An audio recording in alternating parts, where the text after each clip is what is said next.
और एक बात, कभी भी वैष्णव को या संत को परखना मत। हमारी परीक्षित बुद्धि हो जाती है कि इनकी परीक्षा लेके देखते हैं कि अच्छे हैं कि नहीं। नहीं, वो चाहे जैसे हों, वो अगर गलत हैं तो अपने आप भोगेंगे। आप अपनी दृष्टि को बिगाड़ो मत। इस बात पर प्रमाण यह है कि जब रावण संत का वेश धारण करके गया, क्या जगत जननी जानकी जी को पता नहीं था कि ये रावण है? और जानकी जी को, किशोरी जी को, हमारी सिया जी को यदि ये नहीं पता था रावण है, तो फिर वो जगदम्बा कैसे? क्यों? क्योंकि भगवत तत्वों के लिए जो गुण बताए गए हैं उनमें यह तत्व भी है कि वो अविज्ञ होते हैं, सबको पहचान जाते हैं। सीता जी नहीं पहचानी कि ये रावण है, पहचान गई थी। उनको पता था कि ये रावण है। केवल उसके माथे पर तिलक देख करके, त्रिपुंड देख करके, उसका भेष संत का देख करके सीता जी ने मना नहीं किया। दान देने के लिए, भिक्षा देने के लिए बाहर आ गए। उसके रूप का सम्मान किया, उसके स्वरूप का सम्मान किया, जानते हुए भी कि ये राक्षस है। इसलिए कभी भी परीक्षित बुद्धि मत रखना किसी के प्रति कि हम देखें, परख करके देखें कि ये असली है कि नहीं। नहीं, वो नकली भी होंगे तो अपने आप भोग लेंगे किसी ना किसी दिन। आप अपनी बुद्धि में उनके प्रति कोई दूषित भाव मत लाओ।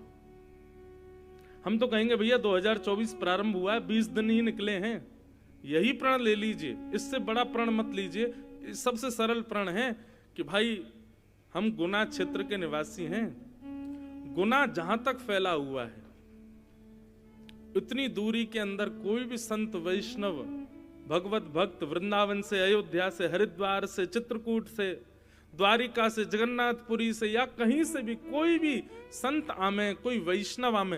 केवल संत नहीं, वैष्णव भी। वैष्णव मतलब जिसके माथे पर तिलक है, भले ही उसने पैंट पहना है, वो भी वैष्णव है, उसकी भी सेवा करो, उसको भी प्रणाम करो। संत कहते किसको? चलो आज आपको संतों की परिभाषा बताते हैं। हमारे वृंदावन के भगवत रसिक जी का एक बहुत सुंदर पद है। संत की परिभाषा क्या है? लिख लीजिएगा अगर आपके पास में लिखने की सामग्री हो, और यदि लिखने की सामग्री नहीं है तो याद कर लीजिएगा, चित्त में बैठाइएगा। इतने गुण जामे सो संत, इतने गुण जामे सो संत। गाइए। इतने गुण जामे सो संत, इतने गुण जामे सो संत। कौन कौन से गुण? श्री भागवत मध्य यश गावत, श्री भागवत मध्य यश। पहला गुण, संत का पहला गुण क्या है? कि वो भागवत जी का और ठाकुर जी का यश गाने वाला होगा। और एक बात सुनिएगा, इस पूरे प्रसंग में आपको कहीं भी ये नहीं लिखा दिखेगा कि जिसकी जटाएं हो वो संत, जो पीले वस्त्र पहनता हो वो संत, जो त्रिदंड हाथ में लेके चले वो संत, जो खड़ाऊं पहने वो संत ना। स्वरूप संत का है वो अलग बात है, लेकिन स्वभाव संत का होना चाहिए। और एक बात और सुन लीजिए, ये गुण जो अभी हम बता रहे हैं, ये जिसके अंदर हैं, यदि वो पैंट पहनता है, जीन्स पहनता है, जैकेट पहनता है, टी शर्ट पहनता है, कुछ भी पहने, वो संत है। श्री भागवत मध्य यश गावत, श्री भागवत मध्य यश गावत, श्री मुख कमला कंत, श्री मुख कमला कंत। इतने गुण जामे सो संत,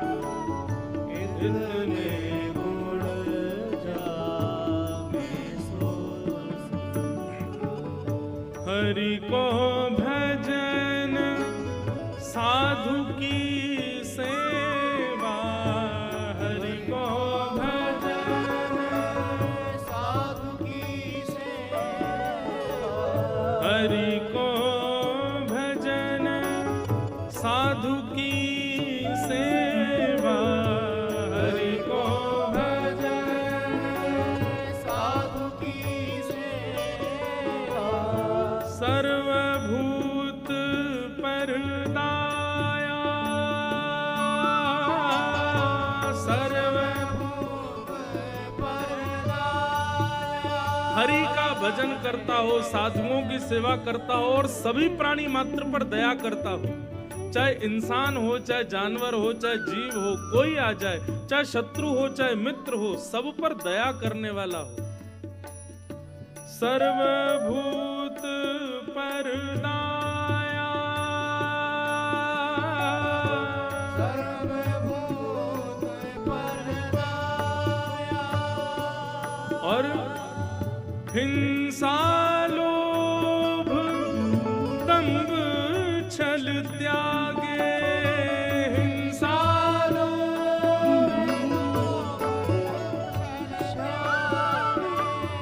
हिंसा लोभ दंभ छल त्यागे, हिंसा लोभ छल और त्यागे, विष शम देखे माया, विष शम देखे माया, ओ विष शम देखे माया, इतने गुण जाने सो संत, इतने गुण जाने सोई संत, इतने गुण जाने सो संत, इतने गुण जाने सोई संत। भगवत रसिक देव जी क्या कह रहे हैं? हरि को भजन साधु की सेवा सर्वभूत पर दया, और हिंसा लोभ दंभ छल त्यागे, हिंसा से दूर रहे, लोभ से दूर रहे, दंभ यानी कि पाखंड से दूर रहे, छल का त्याग करे, विषम देखे माया, जैसे विष पता चलते ही कि इसमें विष है हम दूर हो जाते हैं, ऐसी संसार की माया को विष के समान मान करके दूर रहता हो, ये संत के लक्षण हैं। इतने गुण जामे सो संत, इतने गुण जामे सो संत, इतने गुण जाने सोई बोलो संत भगवान की जय।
अभी अभी हमने एक बात कही कि भैया भगवत प्राप्ति से पहले संतों की प्राप्ति करो। संत मिलें, वैष्णव मिलें, साधु मिलें जीवन में तो निश्चित है ठाकुर जी मिलेंगे। लेकिन एक बात और सुनो, यदि हम खुद ही संत हो जाएं तो भैया संत बनने का मतलब ये मत समझ लेना घर बार छोड़ना पड़ेगा, पत्नी छोड़नी पड़े, बच्चे छोड़ने पड़े। ये जरूरी नहीं है। संत का मतलब सब छोड़ना ही होता है। संत का मतलब सब छोड़ना नहीं, संत का मतलब सबसे आसक्ति छोड़ना। सब त्यागने वाला संत नहीं कहलाता, आसक्ति का जो त्याग करे वो संत कहलाता है। सब छोड़ने की तो सब छोड़ देते हैं। आज एकादशी कितने लोगों का व्रत है? हाथ ऊपर करो। झूठ नहीं बोलना, जिसका है वही करो। आज आप सब लोग संत हो, क्यों? आपने अन्न त्याग दिया। आज अन्न नहीं खा रहे, लेकिन अन्न छोड़ दिया। किसने छोड़ा? शरीर ने तो छोड़ दिया। मन ने छोड़ा कि नहीं? मन ने नहीं छोड़ा। क्यों? हमारे एक पंडित जी हैं, यहां पे आए नहीं। एकादशी के दिन हमने ठाकुर जी के चरणों की तुलसी उनको दी तो बोले महाराज जी आज तो एकादशी है। मैंने कि ठाकुर जी के चरणों की तुलसी है भैया, पाल लो। तो बोले नहीं तुलसी महाराज जी एकादशी है। मैंने कहा अच्छा। थोड़ी देर बाहर जाकर के देखा तो वही, और मैंने कि भैया एकादशी में जे, बोले ये तो तांबूल है। मैंने कहा वाह भैया, अपनी इच्छानुसार एकादशी बन नहीं है। बड़े बड़े महापुरुष हैं भैया संसार में। तो अन्न का त्याग तो आपने कर दिया। किससे त्याग किया? अपनी जीभ से आप अन्न नहीं छू रहे हो, लेकिन क्या मन ने त्याग किया अन्न का? नहीं। अगर कोई अभी हमको दिख जाए कोई अन्न खाता हुआ तो निश्चित है हमारा मन करेगा कि भाई अब कल कोई बात नहीं, आज तो एकादशी, कल द्वादशी, कल खा लूंगा। इसको त्याग नहीं कहते। त्याग का मतलब आसक्ति का त्याग, त्याग का मतलब इच्छाओं का त्याग, त्याग का मतलब अपने दूषित भावों का त्याग। वो एक कथा आती है कि दो मित्र एक साथ केदारनाथ जा रहे थे। एक मित्र ने किसी वैश्या को देखा और वैश्या को देख करके उसके मन में आया मैं फिर कभी चला जाऊंगा, तुम मेरी तरफ से प्रणाम कर आओ, मैं तो अब यहीं रुकूंगा, थोड़े कुछ दिन आनंद करूंगा। और वो एक मित्र वैश्यालय चला गया। एक मित्र बोला अरे राम राम राम, कितना गंदा आदमी, बताओ केदारनाथ जा रहे थे, रास्ते में ही वैश्यालय में चला गया। अब हुआ क्या कि एक मित्र तो पहुंच गया केदारनाथ, एक मित्र बैठा था वैश्यालय में। दोनों की स्थिति, शरीर तो है अलग अलग जगह पर, एक का पापी स्थान पर है, एक का पुण्य स्थान पर है, लेकिन दोनों की मन की स्थिति क्या थी कि जो वैश्यालय में बैठा था थोड़ी देर अपने विषय भोगों को भोग करके फिर वो मन में विचार करने लगा मैं कितना बड़ा पापी, विषय भोगों में आसक्त होकर के मैंने बताओ तीर्थ यात्रा छोड़ दी। मेरा मित्र कितना अच्छा, वो तीर्थ पहुंच गया होगा, ठंडी ठंडी हवा चल रही होगी, बर्फीले पहाड़ चारों ओर होंगे, ओम नमः शिवाय कहता हुआ जल डाल रहा होगा, शंकर जी का अभिषेक कर रहा होगा, शंकर जी का पंचामृत अभिषेक कर रहा होगा, सिर पर त्रिपुंड लगाए बैठा होगा। अब ये सब बैठा तो वो वैश्यालय में, लेकिन सोच क्या रहा है कि मेरा मित्र केदारनाथ में कितना प्रसन्न होगा। और जो दूसरा मित्र केदारनाथ गया था वहां ठिठुर रहा था, कांप रहा था, शंकर जी पर जल डाल रहा था, बोले मैं कहाँ फंस गया पता नहीं, इससे बढ़िया तो मैं भी वैश्यालय चला जाता। अरे कहाँ, यहाँ इतनी ठंडी ब्यार चल रही है, भोजन की व्यवस्था नहीं है, रात में रहने के लिए कोई कक्ष नहीं है, अरे मेरे तो हाथ पांव फूल गए भैया, अब कब जल्दी नीचे जाऊं, कल जल्दी भगूं यहाँ से, और मैं तो गलत फंस गया, मैं भी अपने मित्र के संगी चला जाता, कितना बढ़िया रहता। बताओ,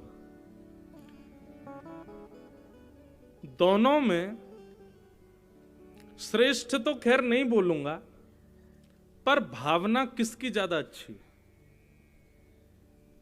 जो तन से दूषित स्थान पर है पर मन से शुद्ध है, उसकी भावना अच्छी है। पर तन से शुद्ध स्थान पर है लेकिन मन से अशुद्ध भाव रख रहा है, वो शुद्ध है क्या? नहीं। ठीक वही बात हमारी आध्यात्मिक जगत में बंधुओं, आप तन से क्या करते हो उसको एक बार को पीछे रखा जाता है। आप मन से कैसे हो, मन की भावनाएं कैसी हैं, उसको प्रधान माना जाता है। ऐसे तो विभीषण जी रावण के यहां रहते हैं, तन से राक्षस प्रवृत्ति के हैं, तन से उस लंका में रहते हैं जो अत्यंत अपवित्र है, लेकिन मन से राम जी का स्मरण करते हैं। वैसे तो मंथरा रहती अयोध्या में है जो परम पवित्र है, परम पुनीत है। तन से तो निरंतर राम जी का दर्शन करती है, उसी महल में रहती है जहां राम जी रहते हैं। मंथरा वही भोजन करती है जो राम जी, लक्ष्मण जी, भरत जी आदि सब भैया पाते हैं। अन्न भी वही ग्रहण करती है, जल भी वही ग्रहण करती है। अरे कहां तक कहें, अयोध्या की हवा भी राम जी का छू करके, स्पर्श करके मंथरा के पास आती है। लेकिन वो मंथरा कैसी, तन से भले ही रहती है दैव स्थान पर मन से दूषित है।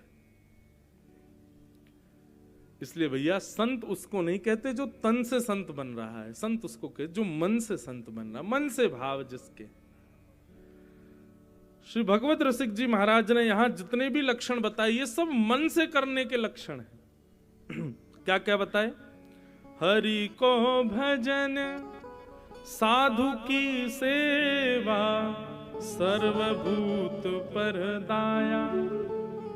हरि का भजन करे, साधुओं की सेवा करे और सब पर दया करे। और हिंसा, लोभ, दंभ, छल त्यागे, विषम देखे माया, इतने गुण जामे सो संत। फिर क्या बता रहे हैं? बोले सहनशील, आशय उदार अति। सहनशीलता आज की डेट में बंधुओं, व्यक्ति काम रहित हो जाता है, लोभ रहित हो जाता है, व्यक्ति विषय रहित हो जाता है, लेकिन सहनशील बिल्कुल भी नहीं। आपने कोई सहनशील व्यक्ति देखा?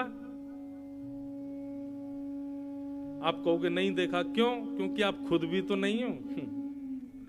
हम दूसरों में गुण देखने चले हैं कि उसमें सहनशीलता है कि नहीं। खुद को देखो, खुद में है नहीं। कितना सहन कर सकते हैं हम? बिल्कुल भी नहीं। और सबसे बड़ी असहनशीलता क्या है कि हमारे अवगुणों को कोई हमसे कह दे, ये तो हमसे बिल्कुल सहन नहीं होता। कोई अगर आपसे आकर के कह दे, भैया तुम बड़े लोभी से लगते हो हमको, पत्थर कहां मूड फोड़ूं इसका, लोभी लगते हैं हम तुमको। लेकिन हम पे बड़ी कृपा, भागवत कथा करते करते हम बड़े सहनशील हो गए। जरूरी नहीं है सब अच्छा ही अच्छा बोलते हैं हमारी कथा पे। कई लोग बहुत गंदा भी बोलते हैं, बोला अरे आप तो ऐसे बोलते हो, अरे आप तो इसके लिए कथा करते हो, आप तो यूं करते हो। ठीक है, जैसा जिसकी मर्जी। बोलो, सहनशीलता इसको कहते हैं तितिक्षव, सहनशील।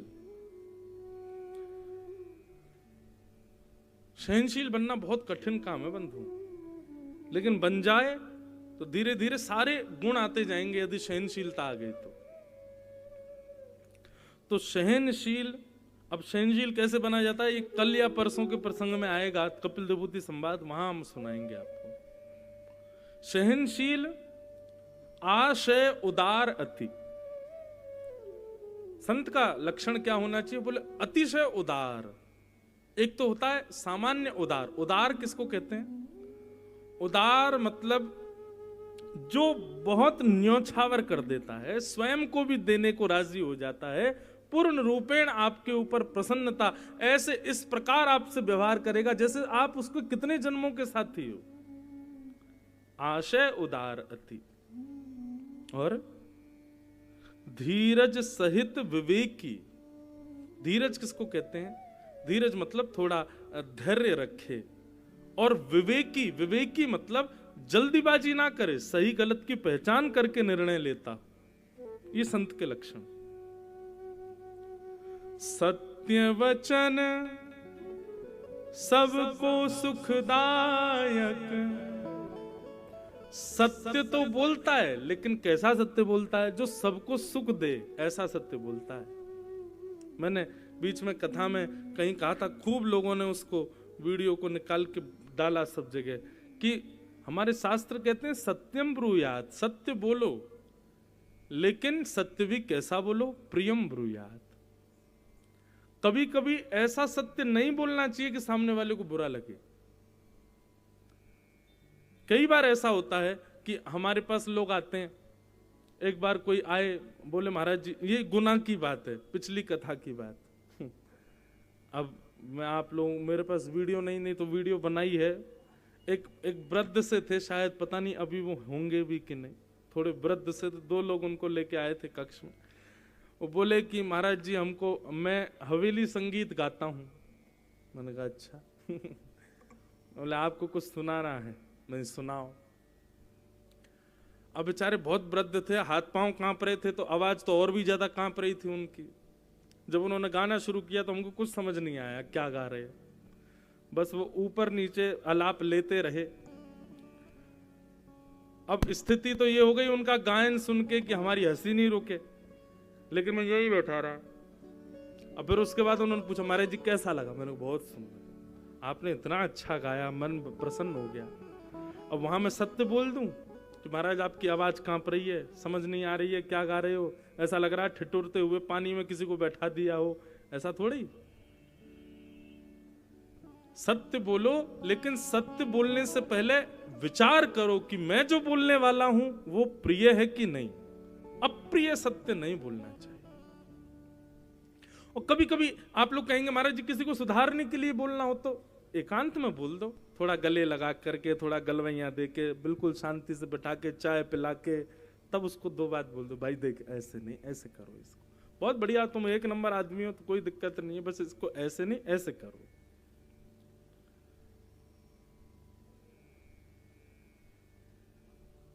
हम जब अपने गुरुदेव से पढ़ते थे ना, अभी भी पढ़ते हैं, तो हमारे गुरुजी कुछ भी विषय पढ़ाने के बाद में मुझसे सुनते थे कि सुनाओ। और जब मैं उनको सुनाता था तो मुझे तो लगता था कि मैं बहुत अच्छा बोल रहा हूं, लेकिन उनको पता था कि ये ठीक नहीं बोल रहे हैं। लेकिन स्पष्ट मेरे से कभी नहीं बोलते थे कि तुमने गलत बोला। और मेरे को बोलते अच्छा चलो माँ से बोलो बढ़िया आज लस्सी बनावे, लस्सी मंगवाते, फिर बढ़िया कुछ और मंगाते सामग्री, और फिर मेरे साथ बिस्तर पे बैठ जाते, गले में गलवैयां डाल करके, फिर कहते देखो इसको ऐसे नहीं ऐसे बोलना चाहिए। ये आप सही बोल रहे हो, आपने कुछ गलत थोड़ी बोला है, आप बिल्कुल ठीक बोल रहे हो, लेकिन आप उसको ऐसे बोलोगे तो सामने वाला ऐसा समझ सकता है। मतलब इतने भाव से समझाते थे कि फिर बोलने में हमको आगे चल करके कभी दिक्कत नहीं हुई। उन्हीं से ये गुण सीखा कि सत्य बोलो, लेकिन प्रिय सत्य बोलो। जो लोग सत्य बोलने पर ऐसी भावना रखते हैं कि हाँ मैं बोल दूं, इसको बुरी तो लगेगी, पता तो चले इसने किया क्या, गलत बात, ऐसा नहीं। प्रिय सत्य बोलो जो सबको प्रिय लगे। तो संत का लक्षण क्या है? सत्य वचन सबको सुखदायक, गहि अनन्य व्रत एकी। और संत का लक्षण क्या है? अपने एक व्रत का यदि उसने धारण किया कि मुझे ऐसा करना है, तो उस व्रत को पूर्ण करे,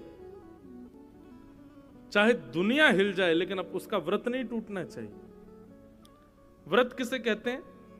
व्रत का मतलब अन्न छोड़ देना ही व्रत नहीं कहलाता है। व्रत का मतलब मैं रोज भोजन बाद में, नाश्ता तभी करूंगा जब तक मैं हनुमान चालीसा नहीं कर लूं, जब तक मैं माता पिता को प्रणाम ना कर लूं, ये सब व्रत कहलाते हैं। प्रतिज्ञा, अपने व्रत का पूर्ण पालन करे। और संत के लक्षण क्या है? बोले इंद्रिय जीत अभिमान न जाके, अपनी इंद्रियों को जीते, अपनी समस्त इंद्रियों पर अपना वश रखे और हृदय में बिल्कुल भी अभिमान ना करे। करे जगत को पावन भगवत रसिकता सुखी संगति। ये लक्षण जिसमें है, ऐसे व्यक्ति का संग करने के लिए भगवत रसिक जी महाराज कहते हैं ऐसे व्यक्ति का जो संग करता है तीनहु ताप निवारण, ऐसे व्यक्ति का संग करने से आपके तीनों प्रकार के ताप यानी कि आदि दैविक, आदि भौतिक, आध्यात्मिक ताप तीनों नष्ट हो जाएंगे। ये गुण इतने गुण जामे सो संत। बंधुओं, इसमें से एक गुण भी यदि आपके भीतर आ गया तो निश्चित है, मुझे कभी कभी लगता है हम दूसरे में क्यों देखते हैं, हम दूसरे के अंदर क्यों गुण देख रहे हैं, खुद में लाओ ना, खुद के भीतर लाओ। सबसे पहले अपने आप से प्रारंभ करो, फिर किसी में देखना। तो भैया ये 2024 चल रहा है, हमारा नववर्ष तो वैसे आएगा आगे चल करके, पर फिर भी सद संकल्प लेना है, सद व्रत लेना है, तो यही लो कि इस वर्ष हम हनुमान जी से, महादेव से, वृंदावन बिहारी लाल से, सबसे यही मांगेंगे कि हमको खूब संतों की सेवा प्राप्त हो, खूब वैष्णवों की सेवा प्राप्त हो, ताकि हमारा अनुभव अच्छा हो, तो उस अनुभव से प्रसन्न होकर ठाकुर जी हमको स्वीकार कर लें।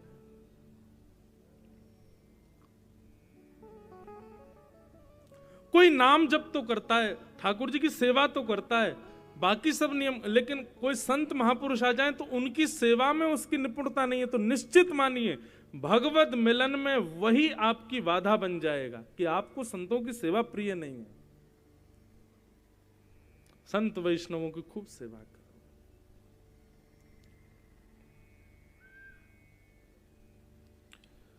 श्रीमद् भागवत जी का महात्मा हम लोगों ने कल श्रवण किया। अब प्रथम स्कंद में आज प्रवेश करते हैं। श्रीमद् भागवत जी का प्रथम श्लोक। सच्चिदानंद रूपाय विश्वोत्पत्त्यादिहेतवे तापत्र विनाशाय श्री कृष्णाय वयं नुमः। जन्माद्यस्य तोऽन्वयादितरतः चार्थे स्वविज्ञस्वराट् तेने ब्रह्म हृदय आदि कवये मुह्यन्ति यत्सूरयः तेजो वारिमृदां यथा विनिमयो यत्र तृषगो मृषाः धाम्ना स्वेन सदा निरस्तकुहकं सत्यं परम धीमहि। भागवत जी का प्रथम श्लोक है। जन्माद्यस्य तोऽन्वयादितरतः। बहुत ध्यान से सुनिएगा। मैं कथाओं में कहा करता हूं बंधुओं, भागवत जी के 18,000 श्लोकों में प्रथम श्लोक के प्रथम शब्द और 18वें 1000वें श्लोक का अंतिम शब्द यदि दोनों मिला दिए जाएं तो पूरी भागवत का सार समझ में आ जाएगा। श्रीमद् भागवत के प्रथम श्लोक का प्रथम शब्द क्या है? जन्म। और श्रीमद् भागवत के 18,000वें श्लोक के अंतिम शब्द क्या है? अंतिम श्लोक कैसे? नाम संकीर्तनम यस्य सर्व पाप प्रणाशनो प्रणामो दुख समनस्तम नमामि हरिम परम। तो हरिम परम प्रथम शब्द भागवत का जन्म और अंतिम शब्द भागवत का हरिम परम। हमारा जन्म का गंतव्य क्या है? हमारे जन्म का उद्देश्य क्या है? कभी पूछा आपने खुद से? हम लोग इतने बड़े बड़े उम्र के होके बैठे हैं, आज तक हमने कभी खुद से पूछा कि हम लोग क्यों जन्मे? माता पिता ने हमको जन्म क्यों दिया? ऐशो आराम करो, धन कमाओ। कौन नहीं कमा रहा? सुत दारा और लक्ष्मी पापी के भी होए, पापी भी धन कमाता है। आप कहोगे माता पिता ने हमको जन्म इसलिए दिया। आप जो भी निकाल करके लाओगे वो सब ने किया है, और आप नहीं करोगे तो क्या वो कार्य होगा? नहीं, कोई और करेगा। अपना उद्देश्य कभी पूछा हमने खुद से? कभी नहीं। श्रीमद् भागवत जी पहले ही उद्देश्य क्लैरिफाई कर देती हैं। अगर आप भागवत जी के पंडाल में बैठे हो तो आपका एक ही उद्देश्य है, हरिम परम। ये जन्म मिला है, इसका गंतव्य है, इसकी डेस्टिनेशन है हरिम परम, परम हरि के चरणारविंद। मृत्यु नहीं है हमारी गंतव्य, मृत्यु नहीं है हमारा गंतव्य। स्कूल जाने वाला बालक, उसका गंतव्य क्या है? छुट्टी कब होगी? ये कोई बात है? अरे वो पहले पीरियड से यही इंतजार कर रहा है कि कब घंटी बजे, कब घर जाऊं। तो ऐसा बालक कभी नहीं पढ़ पाएगा। बालक स्कूल जाए और उसका गंतव्य क्या होना चाहिए? विद्या अर्जन।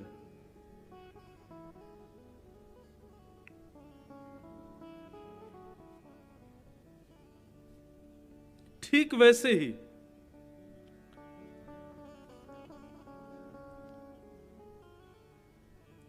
स्कूल की घंटी बज जाए उससे पहले टिफिन पूरा करना है, नहीं तो घर जाके मां मारेगी, टिफिन नहीं खा के आया। हम वही यही कर रहे हैं हम लोग। मृत्यु हो जाए उससे पहले घर बना दो, उससे पहले पैसा कमा लो, उससे पहले प्रॉपर्टी खरीद लो, बच्चों की शादी कर दो, इसका ये कर दो, इसका वो कर दो, जल्दी जल्दी कर लो। क्यों? मृत्यु देवी आके पूछेगी क्या क्या किया। अरे इसके लिए थोड़ी आए संसार में। संसार रूपी इस स्कूल में आए हैं तो यहां अर्जन करने आए हैं। किसको अर्जन करने के लिए आए हैं? हरिम परम, परम हरि को अर्जित करने के लिए आए, उनको लेने के लिए आए। ये भागवत का उद्देश्य है। यहां से बाहर के लोगों का क्या उद्देश्य है, उससे हमारा आपका कोई मतलब नहीं। उनका जो हो वो करें, जो चाहें। पर आप कथा में आए हो, इसका मतलब आप भक्त हो, आप वैष्णव हो, आपको ठाकुर जी की कथा से रुचि है, इसका मतलब आप ठाकुर जी के द्वारा चुने गए हो। तो आपका एक ही उद्देश्य है, हरिम परम। मृत्यु हो, स्कूल की घंटी बजे, उससे पहले पहले हमको हरि परमानंद को प्राप्त करना है। हरिम परम, ठाकुर जी की शरणागति लेनी है, हमको भगवत प्राप्ति करनी है। यही भागवत का उद्देश्य है। मैं कहा करता हूं कथा में कि श्रीमद् भागवत का पंडाल ये एक श्रृंगार घर है। श्रृंगार घर। यहां पर आने वाले आप सब लोगों का श्रृंगार किया जा रहा है। और श्रृंगार करता हम बैठे हैं, हमारे साथ गंधर्वजन बैठे हैं, ब्राह्मण देवता, सब श्रृंगार करता है। आप लोगों में से जो एकाग्र होकर के, श्रृंगार में भी तो एकाग्रता चाहिए ना। अब कोई काजल लगा रहा है आंख में और आप यूं यूं हिलते जा रहे हो तो वो फैल जाएगा, विचित्र लगोगे।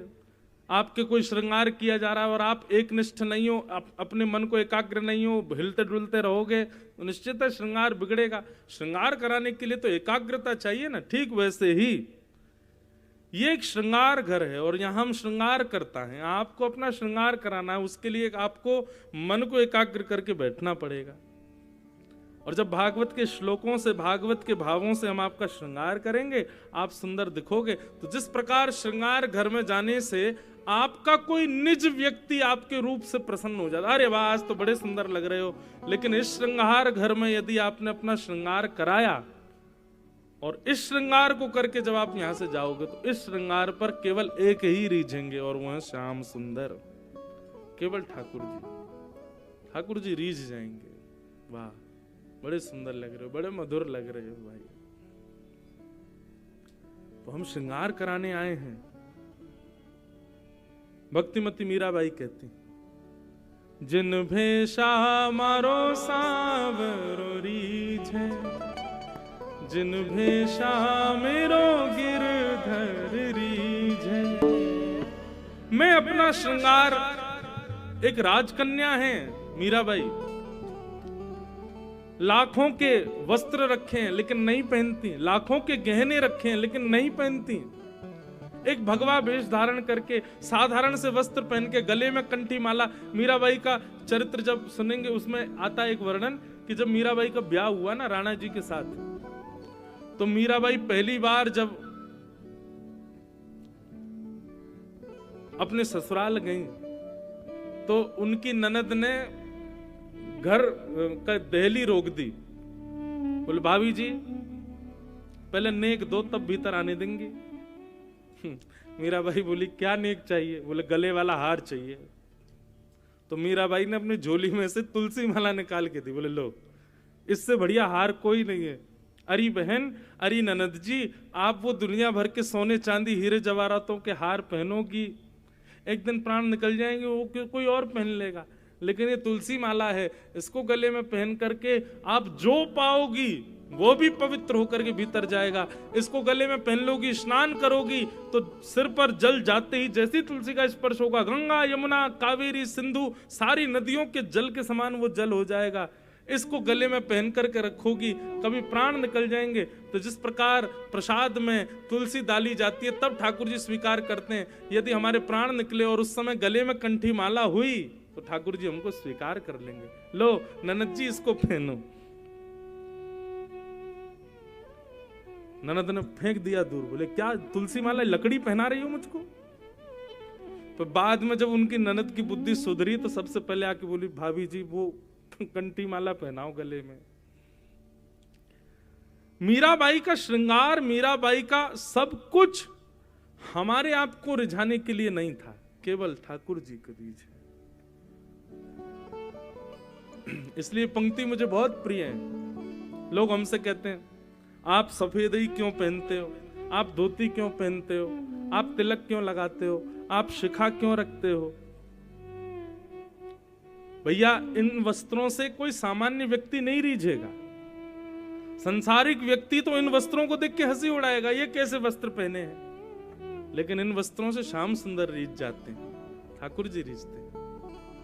जिन भेषा मारो गिरधर रीझे, जिन भेषा मारो गिरधर रीझे, जिन भेषा मारो सावरो रीझे, जिन भेषा मारो सावरो रीझे, जिन भेषा राधा रमण जू रीझे, जिन भेषा राधा रमण जू रीझे, जिन भेषा मारो गिरधर रीझे, जिन भेषा मारो गिरधर रीझे, मैं सोही भेष धरूंगी हो, मैं तो सोही भेष धरूंगी, हाँ मैं तो सोही भेष धरूंगी हो, मैं तो सोही भेष धरूंगी हो,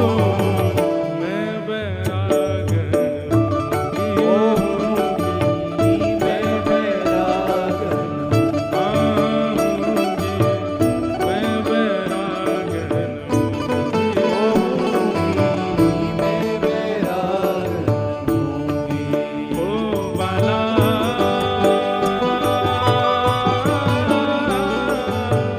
मैं बैरागन होऊंगी, मैं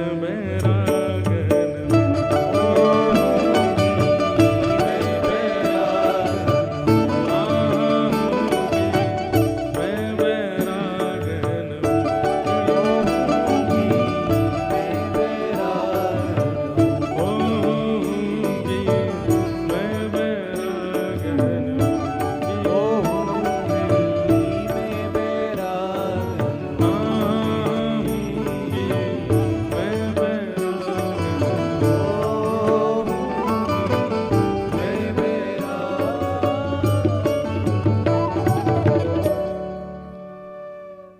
तो जन्म का साफल्य क्या है? आप बाहर कहीं हो तो आपका कोई और नियम हो चलेगा, पर आप यहां बैठे हो, इस पंडाल में बैठे हो, तो निश्चित है आपका एक ही कर्तव्य है, मृत्यु से पहले पहले भगवत दर्शन। प्राण निकले उससे पहले श्याम सुंदर नेत्रों को दिख जाए।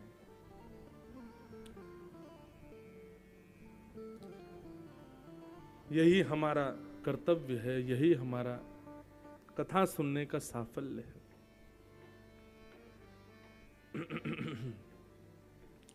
श्रीमद् भागवत के द्वितीय श्लोक में विषय, अधिकारी, संबंध और प्रयोजन 4 बातें बताई गई। सबसे पहली बात, भागवत का विषय क्या है? तो धर्म प्रोजित कई तवोत्र परमो निर्मत्सराणां सताम् वैद्यं वास्तवमत्र वस्तु शिवदम् तापत्रयोन्मूलनम्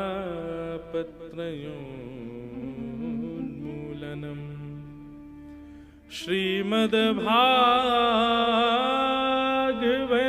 महामुनिकृते किंबा परैरीश्वरः सद्यो हृद्यवरुध्यते त्रिकृतिभिः शुश्रूषुभिस्तत्क्षणात्।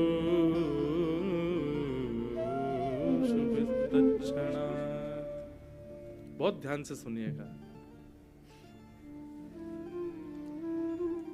धर्म प्रौजित कई तवोत्र परमो निर्मत्सराणाम सता। श्रीमद् भागवत का विषय क्या है? सुनने वाले श्रोता के हृदय में, कथा कराने वाले यजमान के हृदय में और कथा कहने वाले वक्ता के हृदय में, तीनों के हृदय में परम धर्म की इच्छा प्रकट होना, यह भागवत का विषय है। परम धर्म किसे कहते हैं? बंधुओं, आप सुबह उठ करके नाश्ता करते हो, दोपहर में भोजन करते हो, रात्रि में भोजन करके दूध पी के सो जाते हो, सुबह उठ करके स्नान करके बाल काटते हो, अपना श्रृंगार करते हो, वस्त्र पहनते हो, सुबह उठ करके स्नान श्रृंगार करके फिर कमाई के लिए कहीं ना कहीं जाते हो। ये सब धर्म कहलाता है, शारीरिक धर्म।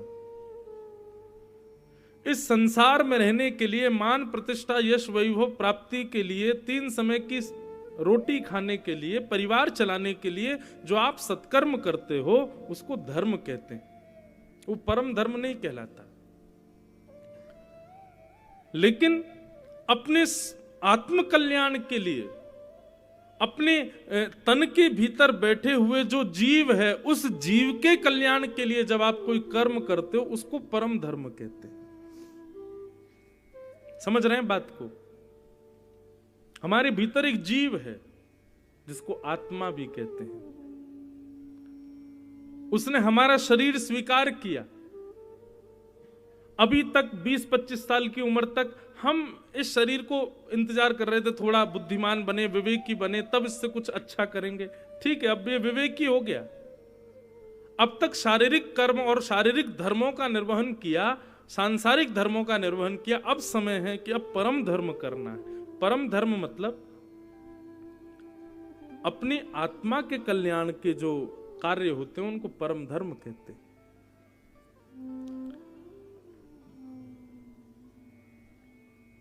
गंगा स्नान करना यह भी एक धर्म है। तीर्थ यात्रा करना यह भी एक धर्म है। नित्य उठकर के शंकर जी को अभिषेक करना यह भी एक धर्म है, क्योंकि इसमें भी शारीरिक भाव ही है। आत्म कल्याण के लिए ध्यान करना, जप करना, सत्संग करना, वस्तु की अनुपस्थिति में भी उस वस्तु का चिंतन करना, इसको कहते हैं परम धर्म। तो भागवत का विषय क्या है? सुनने वाले, कथा कराने वाले और कहने वाले, तीनों के भीतर परम धर्म की इच्छा ज्यादा हो, परम धर्म का मन ज्यादा बने। मतलब आध्यात्मिक स्थिति पर चिंतन करना, ध्यान करना, भगवत, इसको कहते हैं बंधु मानसी चिंतन, मानसी सेवा, भगवान की मन से सेवा। स्थिति तो बहुत आगे की बता रहा हूं, लेकिन अभी मुख पे आ गई तो अभी कह देता हूं। लेकिन इस परिणति में पहुंचना बहुत दूर की बात है, लेकिन बस मैं कह देता हूं। मानसी का मतलब क्या होता है कि आप आसन लगा करके एक स्थान पर बैठ गए और नेत्र बंद करके आपने चित्त में विचार किया, सुंदर वन है, सुंदर पावन नदी बह रही है, एक शिला के ऊपर श्यामा श्याम बैठे हैं, श्यामा श्याम लीला कर रहे हैं, और उस लीला में मैं भी एक उनका सेवक हूं, मैं उनके आगे पीछे चल रहा हूँ। आज ठाकुर जी मान लीला कर रहे हैं, आज ठाकुर जी दान लीला कर रहे हैं, आज ठाकुर जी कंडुक क्रीड़ा कर रहे हैं, आज ठाकुर जी होली खेल रहे हैं, आज ठाकुर जी ये लीला, ये सब अपने मन में चिंतन करना और चिंतन करके स्वयं को वहां अवस्थित करना, व्यवस्थित करना, इसको कहते हैं परम धर्म। ये परम धर्म का एक रूप है, ऐसे अनेक रूप हैं परम धर्म के। ऐसी स्थिति प्रकट करना ये भागवत का विषय है। इसलिए भागवत के श्रोता को चाहिए, वैसे करता तो कोई नहीं है, लेकिन कर लो तो बहुत बड़ी बात। बहुत ध्यान से सुनिए, कथा के श्रोता को कथा सुनने के बाद कम से कम नहीं तो आधा एक घंटा मौन रहना चाहिए। किसी से बात मत करो, और यदि हो सके तो एकांत में कहीं बैठ करके नेत्र बंद करके चिंतन करो, व्यास जी ने आज क्या क्या बातें बताई हमको, और जितनी भी चर्चाएं उन्होंने बताई उसका सार क्या है, मैं कितना अपने जीवन में लागू कर सकता हूं, ये सब विचार करो। आप ये मत समझना महाराज जी अपने मन से बोल रहे हैं। तत्श्रृण्वन, भागवत आज्ञा करती हैं, पहले सुनो फिर विचारण करो, उसका विचार करो। क्या कहा? तभी सुनी गई बात लाभकारी हो सकती है। केवल सुनने तक आपने सीमित रखा, उठ करके आप चले गए यहां से, कार्य सफल नहीं हो पाएगा। आपको विचार करना पड़ेगा, और वो जीवन में लागू कैसे हो इसका चिंतन करना पड़ेगा। तत्श्रृण्वन प्रपठन विचारण परो भक्त्या विमुच्चेन नर, उसका विचार करना पड़ेगा। विचार करो, इसको कहते हैं परम धर्म। कथा सुनते ही आपके जीवन में लागू होने लग जाए। माफ कीजिएगा, 1000 लोग बैठे हैं पंडाल में, लेकिन लागू करने वाले केवल 5 होंगे, गिनती के 5। बाकी सब सुन के चले जाएंगे, लागू नहीं करेगा कोई। अपने जीवन में लागू करो, उसको तुरंत लेकर के आओ। आज संतों की महिमा बताई, संतों में कौन कौन से लक्षण होते हैं सब बताए। अगर करने वाला व्यक्ति होगा तुरंत करेगा, उसको लेकर के आएगा कि नहीं मुझे ये करना है, अब मुझे ऐसे रहना है, लागू करें। तो ये है परम धर्म। दूसरा आता है श्रीमद् भागवत का अधिकारी कौन है?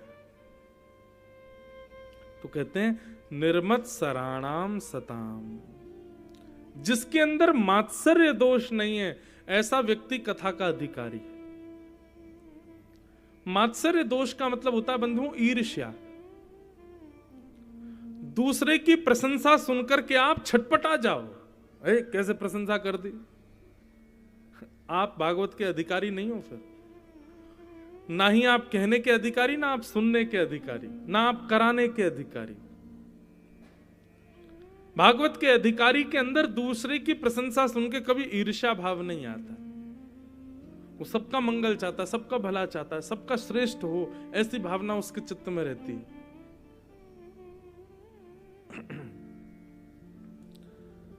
निर्मत्सराणाम सताम, जो मात्सर्य दोष से रहित है वो भागवत का अधिकारी। तो विषय अधिकारी। अब तीसरी बात, श्रीमद् भागवत सुनने से हमारा किससे संबंध होता है? भागवत सुनने से व्यास जी से संबंध होता है, भागवत सुनने से वृंदावन से संबंध होता है, भागवत सुनने से यजमानों से संबंध, किससे संबंध होता है? बोलो वैद्यम वास्तव मत्र वस्तु शिवदम। आहा, कितनी अच्छी बात है। कथा सुनने के बाद ठाकुर जी भगवान नहीं दिखते। कथा सुनने के बाद ठाकुर जी फिर भगवान जैसे नहीं दिखते। ठाकुर जी कथा सुनने के बाद ठाकुर जी अपने जैसे दिखने लग जाते हैं। ये हमारे हैं, ये अपनत्व का भाव उनके प्रति प्रकट हो जाए।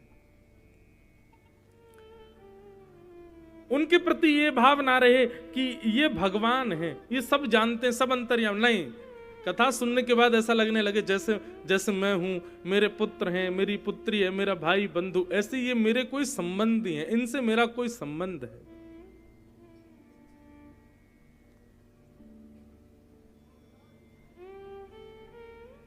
एक पंक्ति है, तो है मोहे नाते अनेक मानिए जो भावे, ज्यों त्यों तुलसी कृपाल चरण शरण पावे। ठाकुर जी से बिना नाता जोड़े आप ठाकुर जी को प्राप्त नहीं कर पाओगे। संबंध तो बनाना पड़ेगा, नाता तो ठाकुर जी से जोड़ना पड़ेगा। और कथा उसी के लिए है कि ठाकुर जी से आपका कोई संबंध हो जाए, स्थापित हो जाए। राजस्थान में भगवान के एक भक्त हुए,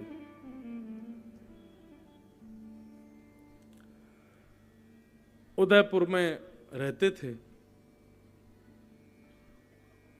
उनका पूरा परिवार राजवंश में सेवा करता था, लेकिन वो कुछ नहीं करते थे और इसी वजह से सब उनसे परेशान रहते थे। घर के सब बड़े लोग, छोटे लोग सब उनके पीछे पड़े रहते, तुम भी कुछ कर लिया करो, कुछ पूरे दिन बस खाते रहते हो, पड़े रहते हो, घर में कुछ करते धरते नहीं हो। ऐसा नहीं कि वो जानबूझ के नहीं करते थे, पर उनकी भक्ति में प्रवृत्ति ज्यादा थी, इसलिए बस उनको कुछ करने की इच्छा नहीं होती थी।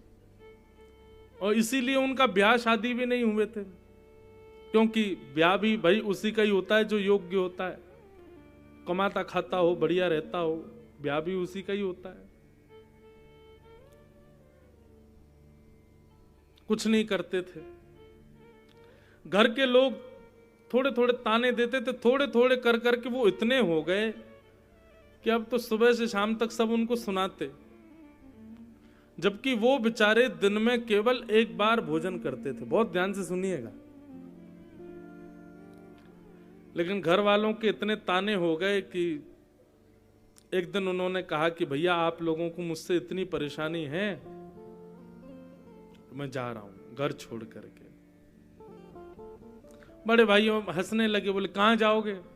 बोले जंगल में जाऊंगा, वन में रहूंगा मैं।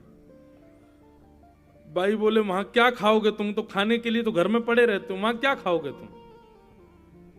बोले भैया ये आपकी सोच है कि मैं खाने के लिए पड़ा रहता हूं, ऐसा नहीं, मैं खाने के लिए नहीं जीता, बस जितने दिन जीवित हूं भगवत भजन कर सकूं इसलिए खाता हूं। रही बात वन की, तो वन में भी बहुत सारे वृक्ष हैं, कुछ खा लेंगे, फल फूल खा करके रह लेंगे। भाई बोले 3-4 दिन के लिए भटकेगा, आ जाएगा लौट के, इसको कहो चला जाए, जा जहां तुझे जाना है चला जा। बोल करके गया। बोले लेकिन आप अपेक्षा मत करना कि मैं लौट के आऊंगा। भाइयों ने कहा तुम वन गए, वन में जाकर के तुम रहने लगे, तुम्हारे वहां प्राण निकल गए तो? बोले प्राण निकल गए तो ठीक है, अच्छा कोई जीव जंतु खा जाएगा। बोले भैया प्राण निकलने पर अंतिम संस्कार नहीं हो तो फिर भूत बन जाते हैं व्यक्ति, तुम्हारा अंतिम संस्कार कौन करेगा? तो उस व्यक्ति ने कहा तुम्हारा कौन करेगा भैया? बोले हमारे तो बच्चे हैं जो करेंगे हमारा। उसने भी कह दिया, बोले मैं राघव जी के लिए पूरा जीवन अर्पित कर चुका हूं, तो मेरा अंतिम संस्कार की चिंता भी श्री राम जी करेंगे, व्यवस्था कर देंगे, कोई आप चिंता मत करो, आप प्रसन्न रहो अपने घर में। और ऐसा कहकर के वो भक्त चला गया। ठाकुर जी नित्य उसके भोजन प्रसाद की व्यवस्था तो कुछ ना कुछ करा ही देते थे, रहता था वन में। धीरे धीरे धीरे वृद्धावस्था आ गई और एक दिन उनके प्राण निकल गए। अकेले विहंगम वन में, कोई दूर दूर तक कुछ नहीं है, ना नातेदार रिश्तेदार, किसी को पता नहीं, प्राण निकल गए उनके।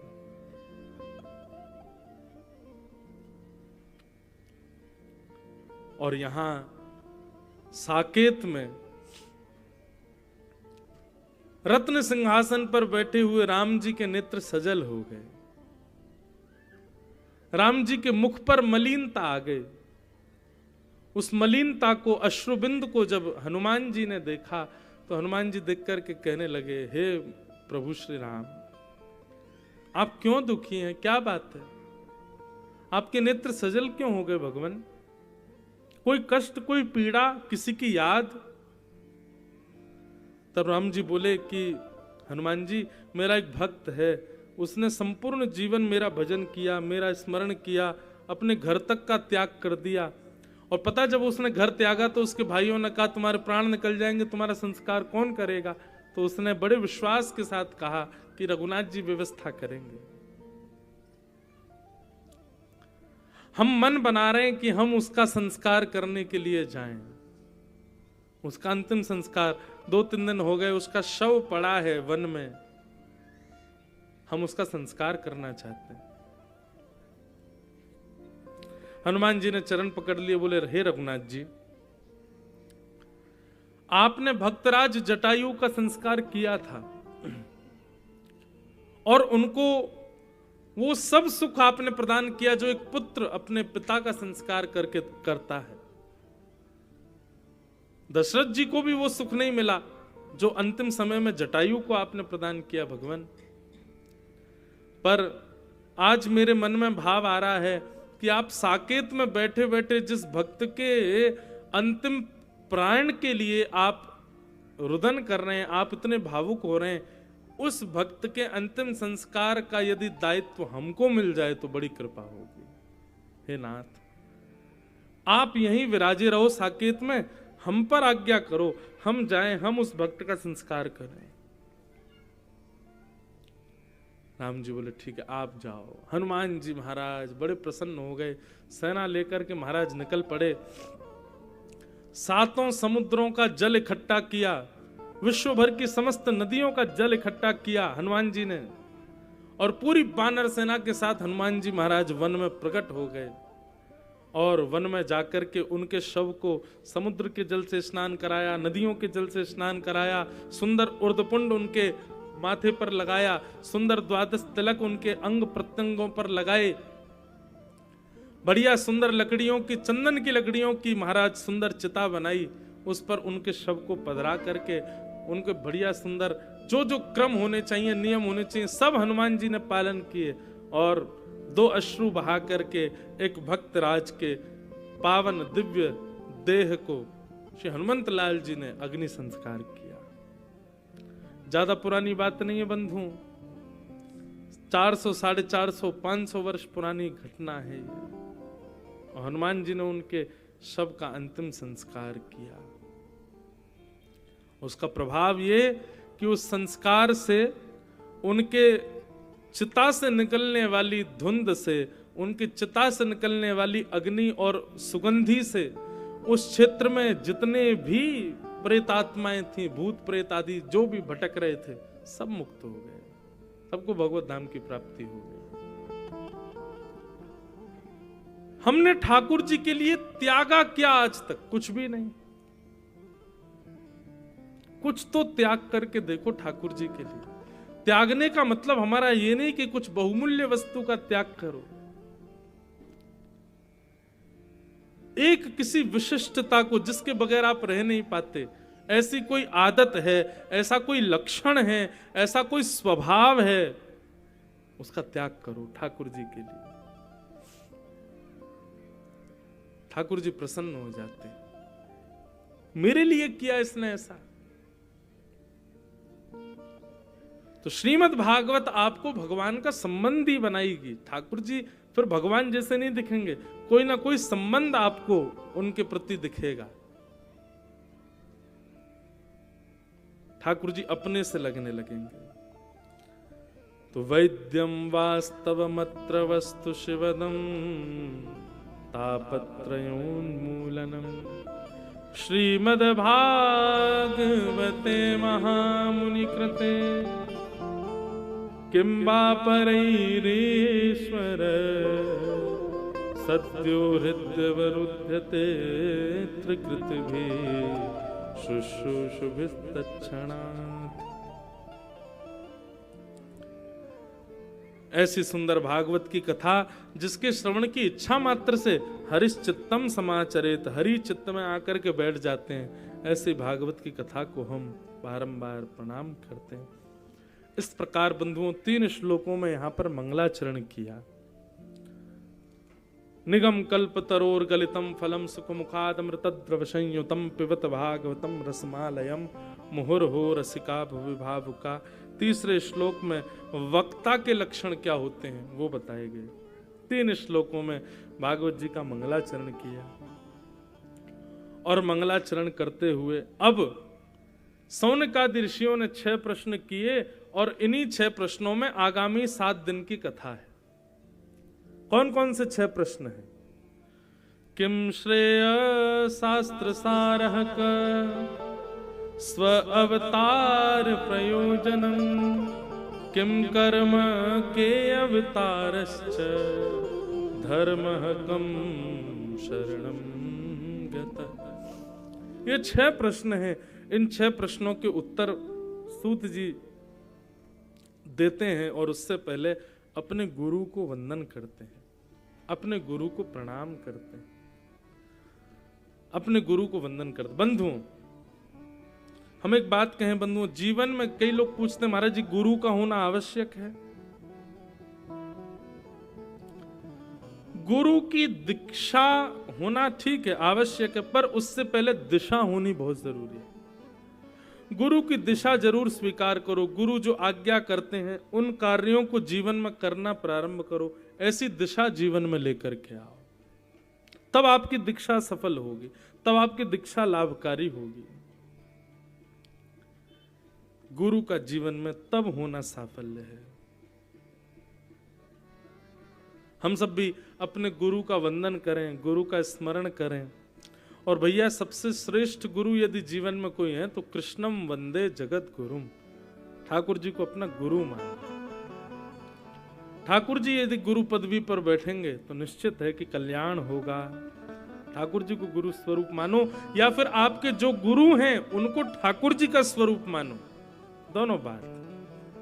अगर गुरु नहीं है तो ठाकुर जी को गुरु मानो, और यदि गुरु जी हैं तो उनको ठाकुर जी के समान मानो, उनमें कोई अंतर मत रखो।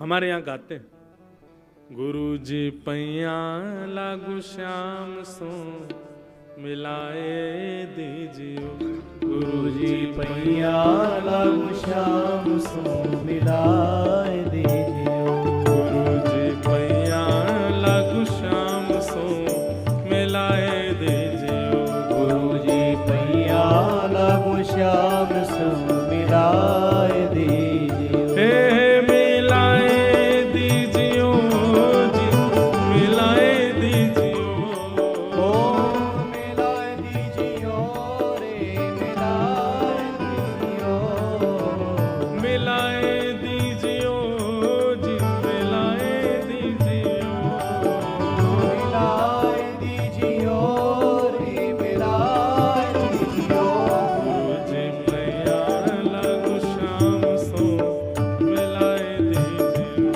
गुरु जी पैया लागू श्याम सो मिलाए दीजियो। गुरु कौन है? गुरु वही जो सद्भाव जगावे, गुरु वही जो संशय मिटावे, गुरु वही जो शाम से मिला दे, गुरु वही जो वृंदावन में बसा दे, वो गुरु है। जिस गुरु के जीवन में आने पर ये सब नहीं हुए तो समझो अभी आपके शिष्यत्व में कमी है। हे मिलाए दीजियो रे मिलाए दीजियो, मिलाए दीजियो रे मिलाए दीजियो, मिलाए दीजियो जी, मिलाए दीजियो, ओ मिलाए दीजियो जी आओ। मिलाए गुरु जी पैया लागू श्याम सो मिलाए दीजियो, गुरु जी पैया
नाम पुरानी। ओ गहरी नदिया नाव पुरानी, गहरी नदिया नाम पुरानी। इन सब भावों के अर्थ समझिए। जिस घर भीतर घोर अंधेरा, उस घर जोत जलाए दीजो। मतलब जिस किसी व्यक्ति के अंदर अज्ञान रूपी अंधकार हो, हे गुरुदेव आप अपने ज्ञान से वहां प्रकाश प्रज्वलित कर दीजिएगा। जिस घर भीतर घोर अंधेरा, उस घर जोत जलाए दीजो। अब दूसरा पंक्ति क्या है? गहरी नदियां नाव पुरानी। गहरी नदी क्या है? बोले संसार। संसार बहुत गहरी नदी है, कितने तो डूबे पड़े हैं इसमें। हे भगवान, विश्वास मानिए, जो संसार में रहते हैं और कथा भी सुनते हैं, ये कौन है? ये ट्यूब पे लटके हुए हैं, अभी डूब नहीं रहे। अभी नेकात बच्ची भैया कसर है थोड़ी सी। हे नाथ, ये कथा रूपी ट्यूब तो मिल गई है, कथा रूपी संत जन रूपी वैष्णव रूपी ट्यूब तो मिल गए, थोड़े बहुत बचे हुए हैं। लेकिन किसी दिन यदि हवा निकल गई तो हम भी डूब जाएंगे। हे गुरुदेव भगवान, गहरी नदिया नाव पुरानी, गहरी नदिया नाम पुरानी। ओ गहरी नदिया नाव पुरानी, गहरी नदिया नाम पुरानी। गुरुजी जल्दी पार लगाए दीजो। गुरुजी जल्दी पार लगाए दीजियो। गुरुजी नैया पार लगाए दीजो। गुरुजी नदिया पार आओ करताल में जाके। गुरुजी पैया लागू शाम सो मिलाए दीजो। मैया लागू श्याम सो मिलाए दीजियो। गुरुजी पैया लागू शाम सो मिलाए दीजो। मैया लागू श्याम सो मिलाए दीजियो। ओ मिलाए दीजो रे, मिलाए दीजो। ओ मिलाए दीजियो रे, मिलाए दीजियो। हाँ मिलाए दीजो रे, मिलाए दीजो। ओ हे मिलाए दीजियो रे, मिलाए दीजियो। गुरुजी पैया लागू शाम सो मिलाए दीजो। गुरुजी मैया लागू श्याम सो मिलाए दीजियो। गुरुजी पैया लागू शाम सो मिलाए दीजो। गुरुजी मैया लागू श्याम सो मिलाए दीजियो। हे मिलाए दीजो। मिलाए दीजियो। हाँ मिलाए दीजो। मिलाए दीजियो। मिलाए दीजो। मिलाए दीजियो। हाँ मिलाए दीजो। बंधुओं, गुरु की पहचान क्या है? बहुत ज्ञानी होंगे, उनका रूप ऐसा होगा, उनका स्वरूप ऐसा होगा, उनके वस्त्र ऐसे होंगे, उनका ऑरा ऐसा होगा। नहीं, ये सब प्रभाव है। प्रभाव पर नहीं रीझना है, हमें स्वभाव पर रीझना है। स्वभाव कैसा हो?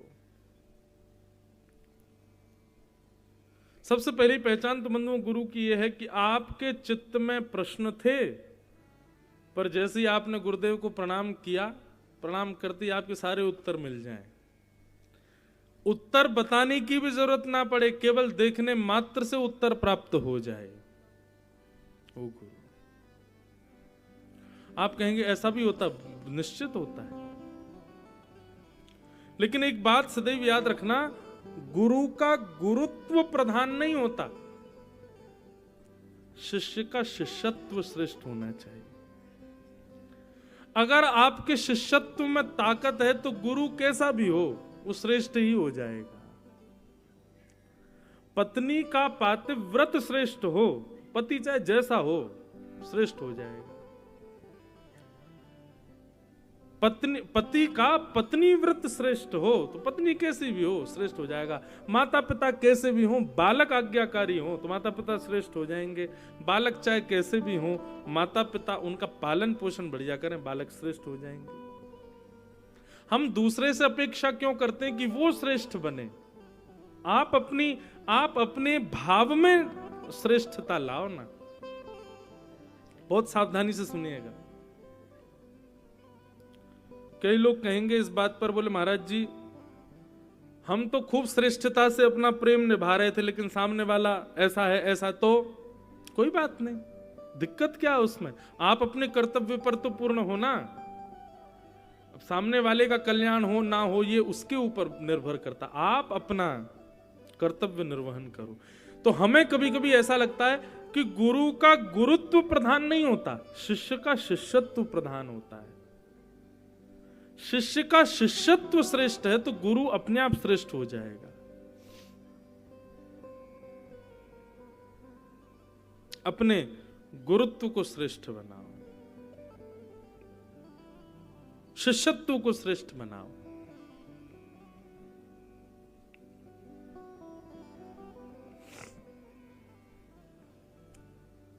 सूत जी महाराज गुरुदेव के रूप में सुखदेव जी को वंदन करते हैं और वंदन करने के बाद में यहां कुछ उपदेश उन्होंने किए। बड़े ध्यान से सुनिएगा इन उपदेशों को। कि मुनयः साधु पृष्टोयम् भवद्भ्ये लोकमंगलम् यत्कृत कृष्ण संप्रश्नो यनात्मा सुप्रसीदति। मुनय साधु पृष्टोहम भवद्भिर्लोक मंगलम। यहां पर एक बात कहते हैं, प्रश्न कैसा होना चाहिए? कभी भी प्रश्न करने वाले को ऐसा प्रश्न करना चाहिए जिससे समाधान मिलने पर उसका भी कल्याण हो, समाधान देने वाले का भी कल्याण हो और जो बाकी खाली बैठे उनका भी कल्याण हो। ऐसा प्रश्न होना चाहिए। ऐसा प्रश्न नहीं जिससे केवल आपका कल्याण हो जाए, बस मेरा हो जाए मंगल, चल दिए काम पर, नहीं। दूसरा, यहां पर देखो प्रश्न कैसा पूछना चाहिए वो सब बताया जाए। पहला प्रश्न के अंदर यह खूबी होनी चाहिए कि बताने वाला, कहने वाला, सुनने वाला तीनों का कल्याण हो। दूसरी बात, प्रश्न के अंदर दूसरी चीज क्या होनी चाहिए? यत्कृतः कृष्ण संप्रश्नो, कृष्ण संबंधी प्रश्न होना चाहिए। ऐसा प्रश्न होना चाहिए जिसमें बताने वाले को कृष्ण से संबंध युक्त बात बोलनी पड़े, ऐसा प्रश्न करो। यत्कृतः कृष्ण संप्रश्नो येनात्मा सुप्रसीदति। अब लोग बात कही है, प्रश्न भेज देंगे, महाराज जी सुदामा जी के माता पिताजी का नाम क्या था? इससे क्या मिलने वाला है आपको? एक जगह मेरी कथा हुई, बोले राम जी की दादी का नाम क्या था? क्या करना है आपको दादी का नाम जान के? आप केवल परीक्षा क्यों लेते हो कि इनको कितना पता है? प्रश्न ऐसा करो कि बताने वाला, सुनने वाला और सुनाने वाला तीनों का कल्याण हो। ऐसा प्रश्न होना चाहिए। और दूसरी खूबी आपके प्रश्न में होनी चाहिए कि उस प्रश्न में निश्चित ही कृष्ण का कोई चरित्र लीला आवे, ऐसा प्रश्न होना चाहिए। बाकी सब जो प्रश्न है ना बंधुओं, उनका समाधान आपको बिना पूछे ही मिल जाएगा। ये बात आप निश्चित मानिए। कल ही हमको कोई बोले कि महाराज जी हम तो बहुत प्रश्न सोच के बैठे, सब कथा में ही मिल गए उत्तर, मिल जाएंगे, निश्चित है। पर कभी पूछने का मन हो तो सदैव ये दो बातें याद रखना, प्रश्न में ये दो चीजें होनी चाहिए। एक तो सबके कल्याण का विषय होना चाहिए, दूसरा उस प्रश्न में भगवद चर्चा ज्यादा हो, ऐसा भाव होना चाहिए। हे सौनकादि ऋषियों, आप लोगों ने जो ये 6 प्रश्न किए हैं ना, ये सबके मंगल करने वाले, और इन प्रश्नों में कृष्ण कथा कहनी पड़ेगी तभी ये संभव होंगे, इसलिए आपका प्रश्न बहुत श्रेष्ठ है। और सूत जी कहते हैं कि सवै पुंसाम परो धर्मो यतो भक्तिर अदुक्षजे अहैतुक्य प्रतिहता येनात्मा संप्रसीदति। आहा, सवै पुंसाम परो धर्मो, सभी प्राणी मात्र का परम धर्म क्या है? अहैतुकी ठाकुर जी की भक्ति। अहैतुकी भक्ति किसको कहते हैं? चाहे कुछ हो जाए आपकी भक्ति डगमगाए ना। हमारी भक्ति कैसी होती है? जरा भी हमारी मनवांछित क्रिया ना हो तुरंत हमारी भक्ति सूक्ष्म हो जाती है। भक्ति कैसी हो? ठाकुर जी चाहे जो कर दें जीवन में, चाहे जो विडंबना जैसी परिस्थिति आ जाए, पर आपकी भक्ति उसी स्तर पर रहे जिस स्तर पर थी। इसको कहते हैं अहेतुकी भक्ति। बंधु, हम लोग कैसे हैं? हमारी कोई भी चीज स्थिर नहीं रह पाती। हम संसार के लोगों से भी कहते हैं हम इससे बहुत प्रेम करते हैं, उससे बहुत प्रेम करते हैं। अरे वहां भी प्रेम खत्म होता है आपका जब आपके विपरीत वो व्यक्ति जाता है, आपके मनोवांछित इच्छा के विपरीत वो व्यक्ति होता है, आपका प्रेम वहां भी कम हो जाता है। भक्ति तो बहुत दूर की बात है। और एक बात और कहते हैं आपसे, आप जब स्वयं को भक्त घोषित करते हो तो ठाकुर जी प्रतिज्ञा लेते हैं हर प्रकार के आपके ऊपर आपत्ति विपत्तियां डाली जाएं ताकि आपकी भक्ति टूटे। पर आप प्रयास करना कि आपकी भक्ति कभी कम ना हो। दोनों स्थिति हैं। आप भक्त बन गए और भक्त बनने के बाद में यदि प्रतिकूल जीवन हो गया तो भी भक्ति कम हो जाती है। और कई बार भक्त बनने के बाद बहुत अनुकूल जीवन हो जाए, नाम हो जाए, प्रतिष्ठा हो जाए, खूब ज्यादा पैसा हो जाए, आदि आदि सब हो जाए, तो भी भक्ति कम हो जाती है।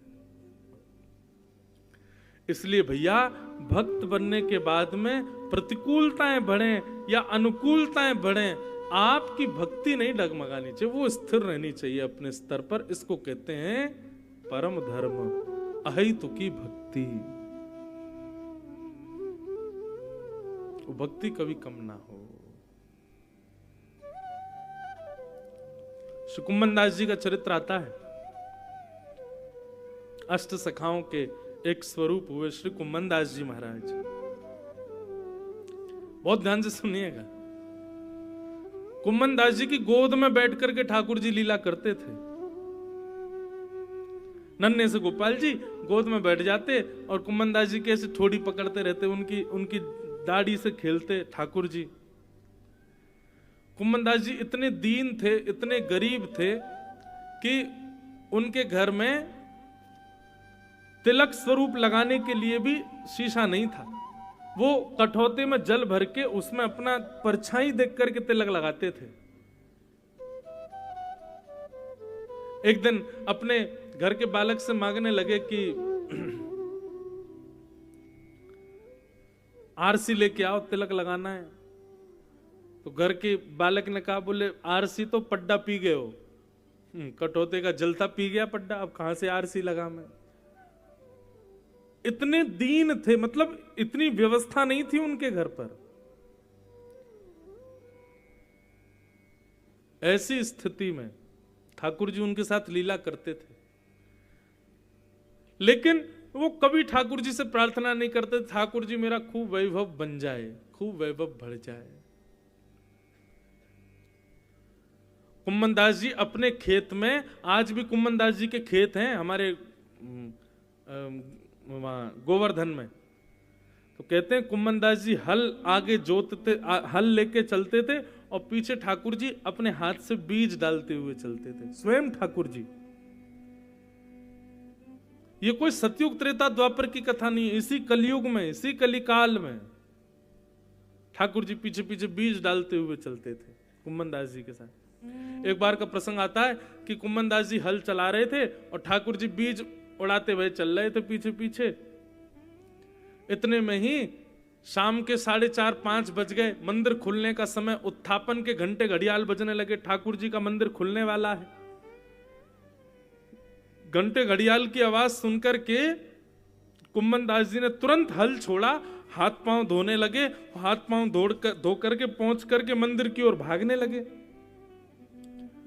ठाकुर जी पीछे पीछे भागे, अरे कुंभना, मैं तेरे संग खेत में काम कर रहा हूं, तेरे संग खेत में बीज बो रहा हूं, और तू है का मोह मां छोड़ के मैं मंदिर में जा रहा हूं। अरे जब मैं तेरे संग यहीं बैठा हूं तो फिर मंदिर में काहे को जा रहा है? कुंभनदास जी बोले, जय जय, आप मेरे संग खेत में बीज बुब्बा पे आयो, आज आयो, कल आओगे कि नहीं कुछ पता थोड़ा ही है। कल आपको मन नहीं किया तो कल नहीं आओगे, परसों आपको मन किया तो फिर आ जाओगे। तो यहां मेरे पास आनो नहीं आनो ये आपके मन के ऊपर निर्भर है, लेकिन मंदिर में तो हमारे आचार्य ने आपको बिठाया है, वहां से तो आप कहीं नहीं जाओगे, इसलिए मंदिर में तो आप नित्य मिलोगे, इसलिए मंदिर का दर्शन मैं कैसे छोड़ दूं? आप मेरे घर आ रहे हो नहीं आओगे ये तो आपकी इच्छा है, लेकिन मंदिर में तो आप सदा विराजोगे, मंदिर तो आप कभी नहीं छोड़ सकते, इसलिए उस मंदिर को मैं क्यों छोड़ दूं? क्योंकि आप घर आ गए, नहीं, मैं उसका त्याग नहीं करूंगा। बंधु, इसको कहते हैं अहितुकी भक्ति। कैसी भक्ति? अहितुकी भक्ति। निश्चित मानिए, विश्वास मानिए, आप में से यहां इतने लोगों में से किसी एक को भी भगवान मिल गए, दूसरे दिन से वो कथा सुनना बंद कर देगा। क्यों? ठाकुर जी तो मिल गए हमको, अब क्या कथा सुननी?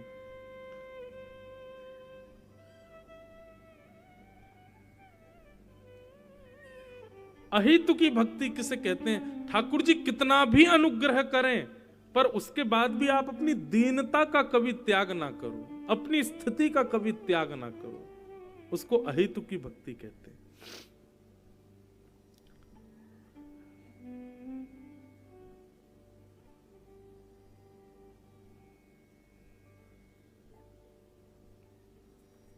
अहितुकी भक्ति कि धर्म स्वनिष्ठितः पुंसा विश्वक्सेन कथा सुयः नोत्पादये दधिरतिं श्रमेव केवलम्। धर्मस्वनिष्ठितः पुंसां विश्वक्सेन कथासु यः नोत्पादये दधिरतिं श्रम एव ही केवलम्। बहुत सुंदर बात है। आपके नाम जप का, आपकी तीर्थ यात्राओं का, आपके नदी के स्नान का, आपके संतों की सेवा का, आपके द्वारा किए गए सारे सत्कर्मों का फल क्या है? आपके द्वारा पूरे साल भर किए गए सत्कर्मों का फल क्या है?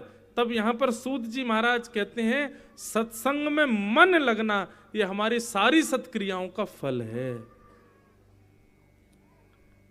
यदि आपका सत्संग में मन नहीं लगता, किसी के प्रवचन में इच्छा भाव नहीं होता, किसी कथा में आपकी रुचि नहीं बन रही है, तो माफ कीजिए, आपके द्वारा किए गए जितने भी सत्कर्म है ना, वो सारे आडंबर मात्र हैं। लेकिन कथा में रुचि बढ़ रही है, सत्संग में रुचि बढ़ रही है, किसी के प्रवचन में आनंद आ रहा है, कहीं कथा होती है तो आपका मन होता है 4 घंटा बैठ करके हम बड़े भाव से श्रवण करें, तो निश्चित है ये आपके सारे किए गए सत्कर्मों का फल आपको प्राप्त हो रहा है।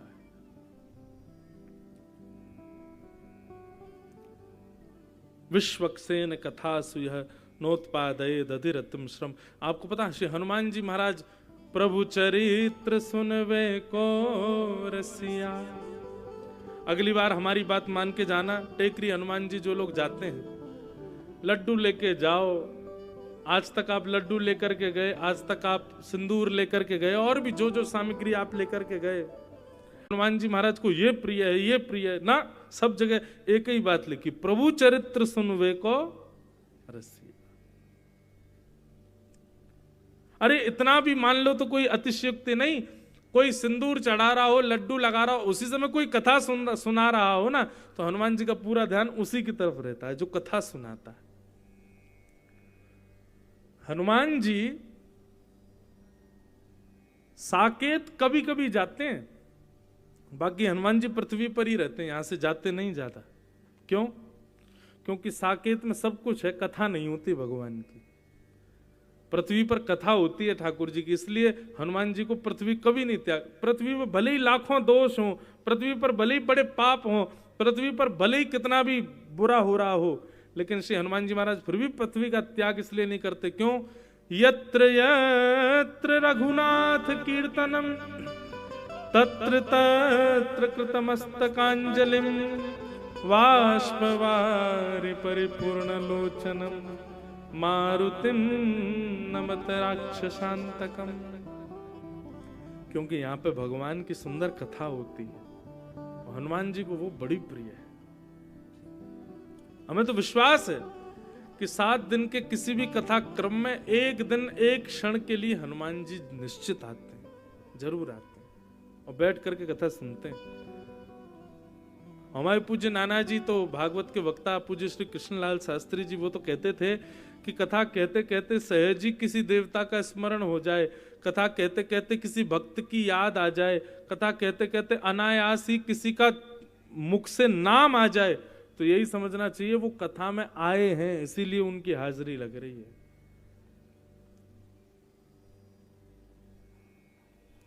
कथा से प्रीति ये आपके समस्त सद्गुणों का फल है।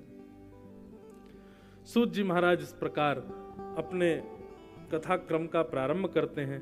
आगे भगवान के 24 अवतारों का वर्णन किया, भागवत जी की रचना कैसे हुई इस विषय को सुनाया गया कि इदं भागवतं नाम पुराणं ब्रह्म संहितम् उत्तम श्लोक चरितम चकार भगवान ऋषि। वेदव्यास जी महाराज ने जब इतने ग्रंथ लिख दिए थे, ऑलरेडी 4 वेद लिख दिए थे, सब कुछ लिख दिया था, तो फिर भागवत लिखने की क्या आवश्यकता। आपको पता है श्रीमद् भागवत की रचना से पहले कितने ग्रंथों का निर्माण हो चुका था। श्रीमद् भागवत जी वेदव्यास जी की अंतिम रचना है। सबसे पहले वेदव्यास जी ने 4 वेद लिखे, ऋग्वेद, यजुर्वेद, सामवेद, अथर्ववेद। उसके बाद उपनिषद लिखे, 18 उपपुराण लिखे, 17 महापुराण लिखे, महाभारत जैसा इतिहास लिखा। इतना कुछ लिख दिया था कि महाराज इनके पन्नों के बीच एक व्यक्ति खो जाएगा, इतने ग्रंथ लिख दिए। लाखों की तादाद में श्लोक लिख दिए, लाखों की तादाद में सब पृष्ठ लिख दिए। लेकिन तब भी वेदव्यास जी को अपनी रचना से संतुष्टि नहीं थी। उनको ऐसा लग नहीं रहा था कि मैंने कुछ ठीक लिखा है। अपनी रचना से संतोष नहीं था श्री व्यास जी को। तब वहां पर नारद जी का आगमन हुआ। बहुत ध्यान से सुनिएगा, इस भागवत की रचना कैसे हुई ये बात हम बता रहे हैं।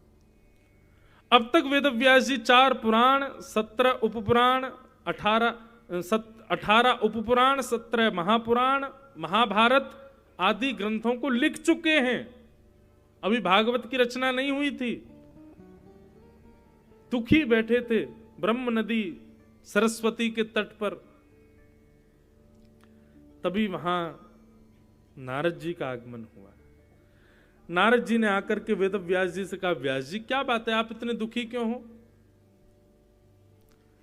वेदव्यास जी महाराज बोले, मैंने इतने सारे ग्रंथ लिख दिए, इतनी सारी रचनाएं कर दी, वेद लिख दिए, पुराण लिख दिए, सब लिख दिया, मेरे मन को शांति क्यों नहीं है, मुझे अपनी रचना से संतोष क्यों नहीं मिल रहा है।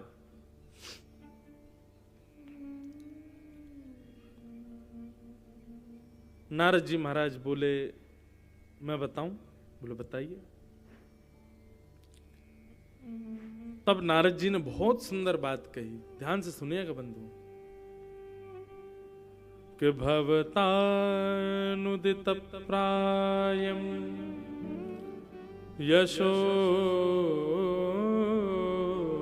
भगवतो मलम ये नैवाशौ न तुष्येत मन्ये तद्दर्शनम खिलम। एक बात सदैव याद रखना, सांसारिक विषय भोग जितना भोगो उसमें सदैव संतोष करो, जितना मिल जाए उसमें संतोष करो। बहुत ध्यान से सुनिए, संसार से संबंध रखने वाली वस्तु जितनी मिल जाए उसमें संतोष करो, जितनी कम मिल जाए उसमें संतोष करो, और भगवत वस्तु जितनी ज्यादा मिले उसमें भी असंतोष रहो। समझ रहे हैं बात को? सांसारिक संबंध रखने वाली वस्तु जितनी कम मिले उतनी कम में भी बहुत मानो, और ठाकुर जी से संबंध रखने वाली वस्तु जितनी ज्यादा मिल जाए उसको उतना कम मानो कि नहीं अभी तो कम है, इसमें असंतोष ही बनी रहनी चाहिए। कई लोग कहते हैं महाराज जी हम खूब कथा सुनते हैं, खूब सेवा करते हैं ठाकुर जी की, पर मन को संतोष नहीं होता। बहुत अच्छी बात है कि आपको संतोष नहीं हो रहा है। कथा सुनने से यदि संतोष हो गया तो कथा सुनोगे ही नहीं, फिर सेवा से संतोष हो गया तो सेवा करोगे नहीं, वृंदावन जाने से मन भर गया तो वृंदावन जाओगे नहीं। ये अपूर्णता सदैव बनी रहनी चाहिए भक्ति में। संसार में जितना हो सके उतना पूर्णता का अनुभव करो, और ठाकुर जी की भक्ति में जितना हो सके अपूर्णता का अनुभव करो, ये बना रहना चाहिए।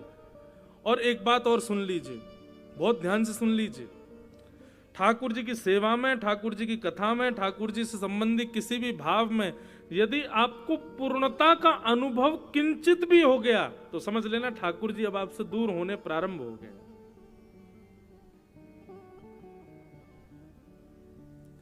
किसी ने कहा चलो वृंदावन चल रहे हैं, भाई खाली तो बैठे हो, क्या कर रहे हो यहाँ पे, चलो वृंदावन चलें। ठीक है, आप जा सकते हो, बन सकती है लीला, आप होके आ सकते हो, लेकिन आप मन में क्या, सर्दी पड़ रही है यार, कंबल में पड़े रहेंगे, क्या वृंदावन जाएं, मां तो यहां से भी ज्यादा सर्दी है। और ये विचार करके आलस्य के कारण आप वृंदावन जाना अपना स्थगित करते हो, तो ये मत सोचना कि आप नहीं गए हो, ठाकुर जी ही नहीं चाहते कि आप आओ। इसी आपके हृदय में वो आलस्य प्रकट हो रहा है। नित्य कथा सुनने आ रहे हो, एक दिन 2 दिन आ गए, तीसरे दिन अरे यार वही कथा, वही व्यास जी, वही भजन, वही कीर्तन, वही जगह, क्या क्या सुन लेंगे, बात होती रहती है गुना में कथा, कभी और सुन लेंगे। तो ये मत सोचिए कि आप नहीं गए हैं, भागवत जी नहीं चाहती कि आप आओ और सुनो। जिस दिन आपके हृदय में ठाकुर जी की भक्ति, कथा, सेवा के प्रति संतुष्टि सी हो जाए और पूर्णता सी लगने लग जाए, बस हो गया, उस दिन समझना अब ठाकुर जी दूर हो गए, ठाकुर जी कम से कम 10 कदम पीछे चले गए आपसे, और धीरे धीरे पीछे ही जाएंगे। लेकिन एक व्याकुलता बनी है, जैसे प्यासे को पानी की व्याकुलता रहती है, ऐसी आपके भीतर भी व्याकुलता है, कब मेरा काम पूरा हो, कब मैं कथा में जाऊं, कब मेरी ये पूरा हो, मैं तुरंत पहुंच जाऊं। लोग बाग मिलने के लिए आते हैं, तब आकर के बताते महाराज जी हम जा रहे थे, हमको तब पता चला यहाँ कथा हो रही है तो हम रुक गए। मैं उनसे तो सामने नहीं बोलता, पर मन में भाव आता है आप रुके नहीं है, ठाकुर जी ने रोका है। हमारे तो घर में महाराज जी ऐसे ऐसे ब्याह था, मैंने तो बोल दिया मैं तो उसी दिन आऊंगा, मैं तो कथा सुनूंगा, मुझे तो कथा सुननी। तब मन में भाव आता है ठाकुर जी चाहते हैं कि सुने। इसलिए भैया ये सूत्र समझ लीजिए, अगर आप वैष्णव हो तो संसार की किसी भी वस्तु के तनिक उपभोग को भी बहुत मानो, और ठाकुर जी की बहुत कृपा को भी तनिक मानो, ऐसे जी। अभी तो कुछ मिला ही नहीं, अभी तो कुछ हुआ ही नहीं है, अभी तो बहुत कुछ प्राप्त करना है।